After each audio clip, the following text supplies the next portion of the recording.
Welcome again to the TMC Newsroom. I'm Carl Ford. I'm here with Steve Francis from Zultys, and we are talking about Zultys marketplace opportunities. He is the Chief Sales and Marketing Officer. Steve, welcome. Hey, thank you, Carl. Thanks for having me. So now let's get into the basic discussion. All right. So what's going on in the marketplace right now? How I hear sales are up. Talk to me about what the marketplace is doing with you. Yeah, so what's happened in the marketplace today is that SIP trunks are available, and they work, and they're cost effective, and that's what's driven a lot of our sales in that our product is natively SIP. It was spec'd out the first time in 2001.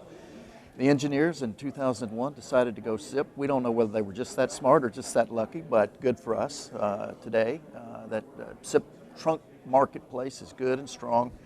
The other thing that's good and strong today is the quality of the local area network. All right? So if you're doing an IP PBX, an IP telephony system that's going to live on the local area network and have good voice quality, it has to be a quality local area network. And so those are two of the real driving factors we've seen that have created a nice position for our product. Last year, knock on wood, sales were up a little over 100%.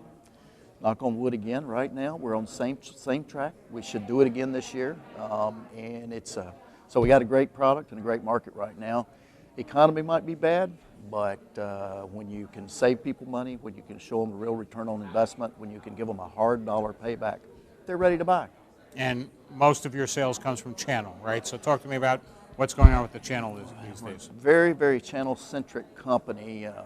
Philosophically, we believe in creating an economic advantage for our channel partner. We want to make sure that the channel partner has a good reason to be in the business with us, not just a good product or a good price, but a protected sort of position. We don't oversubscribe our geographies. We don't want our competition just to be more of ourselves. So we're very protective of the channel. Last year we brought on 114 new channel partners in North America alone. We focus exclusively on that. We do not sell direct ourselves, and we're committed to that growth and development. It's right back to the principle of the three-legged stool, I suppose. You know, with the win, win, and win. Our end users, they have to win. Yep. Our channel partner has to win, and we have to win. So anytime there's a failure there, then the stool topples over. It's a great stool analogy. Yes, exactly. Exactly. And to that end, let's talk about what's your ideal target customer size? Okay, so 10 to 200 is a typical customer, and that's not really so much because of us. That's just what the market is. Okay. The market's 10 to 200.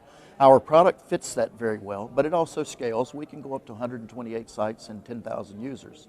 Product itself is great for multi-site. It's great for remote worker. It's great for mobile worker. But the customer that fits for us beyond size is somebody who needs more. Somebody who, it's not just a dial tone and hold solution. It's UC. You know, it's somebody that can benefit by a UC client running on their desktop that will take advantage of the ease and flexibility of deployment, but can also benefit from the management information that comes back, the control. We're a fairly endpoint agnostic company. We do have our own line of telephones, but any SIP device will work. Maybe more importantly, we don't have to have an endpoint. Our UC client is a pure soft phone. And so if you're comfortable with working without an endpoint on the desktop, then we become a really great solution. Got it. And we talked about SIP trunking being one of the things that is driving people to use you. By and large, do you find that people are trying to reduce the number of Ts and PRIs as a result of SIP trunking? Or is it a one-for-one match, or is it a little bit more? Well, what we find is that it's the cost structure, the cost advantage of SIP trunking in most marketplaces, and it's sort of an all-you-can-eat special. So you bring on the trunk, you pay a flat fee, and that fee, and this is not true in all markets because some of the CLECs and ILECs have become more aggressive with their PSTN, but in most markets, the SIP trunk is a significant cost saver for the user. Don't really see it so much as a reduced number of facilities.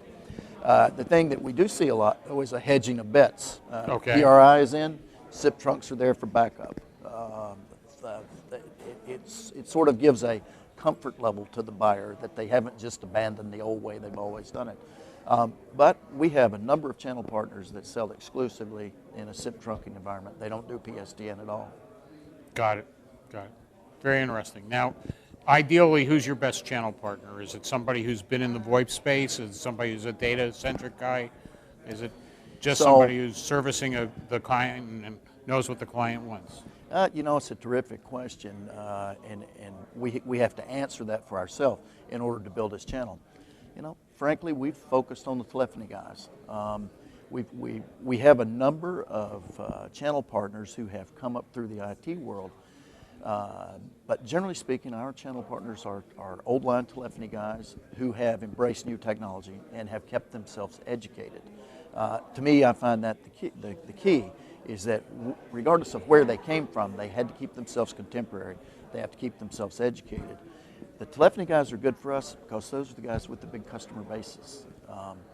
Look, an IT guy may have 75 customers. Now, he may see them every day, and the telephony guy might have 4,000 customers and not see them once every couple of years.